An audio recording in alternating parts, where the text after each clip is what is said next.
Welcome back to Yankee Chronicle. I'm your host this week, Abby Peel, coming to you from the beautiful Musterfield Farm here in Sutton, New Hampshire. And I'm now joined by Larry Ballin, who's the administrative manager here at Musterfield. Hi, Larry. Thanks for having us. Hey, Abby. Thanks for coming up. This is a pretty picture-perfect day to be here at Musterfield. Great colors with the foliage and everything. So thanks for being our host location. So, Larry, someone that's never been to Musterfield or heard of this, can you tell us a little bit about Musterfield's history? Musterfield Farm has a long history in the town of Sutton that I won't go into in detail, but the most recent history was the Bristol family that owned it from the 40s up until they turned it into a museum in the early 1990s. And it is now a working farm museum that is supported by the Robert S. Bristol Trust. We have a historic homestead. We've got a number of very historic buildings that are open to the public, and we encourage people to come up and see our museum. It's on Harvey Road in North Sutton, New Hampshire. You know, this has been a strange year, with the pandemic and everything. So what's that meant for Musterfield? The pandemic has affected us in a few ways. We weren't able to hold any events this year, so Ice Day was canceled because of the rain in January.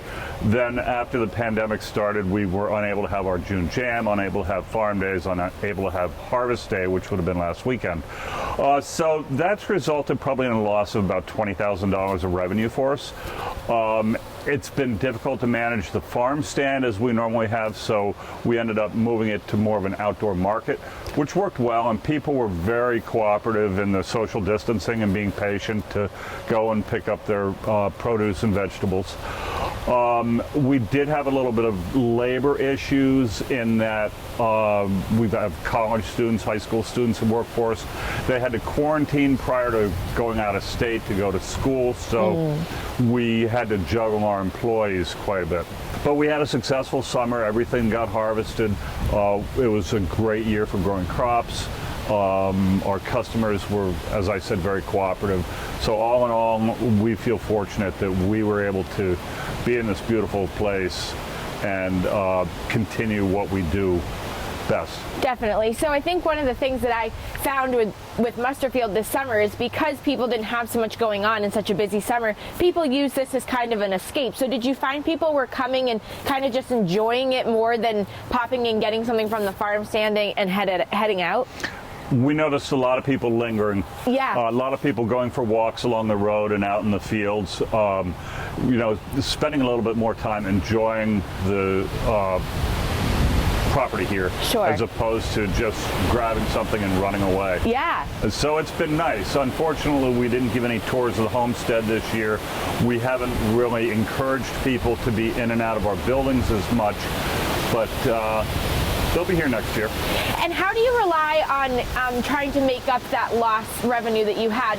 Can people donate to Musterfield? What do you ask from the public to help out? We are not aggressive in our fundraising. We have a robust membership of probably 300 families, and they can donate anywhere from $10 to whatever they like. Sure. But we're not hustling that all the time. When people come to the farm stand, they don't feel like we're asking them for more money than what they need to pay. Sure. So we welcome donations. We do have, with the lack of fundraising this year, we'll rely more on the trust that was set up by Robert Bristol, who founded this museum 30 plus years ago. Okay. But all in all, because we're pretty frugal up here, and we have a farm manager, Steve Paquin, who really knows how to manage with a tight budget, we'll be okay. If people want to donate, we'd love to have their money. Sure. And if they're interested in membership, they can go to our website. Just Google musterfield.com. Great. And what about looking into 2021? You know, there's so many uncertainties. We're not sure what 2021 is going to look like, but is Musterfield working on the planning for what next year could look like?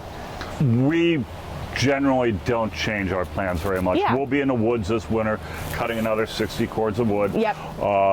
We hopefully have a nice deep snowpack on Kezar Lake this year, so we'll have a good ice day in January.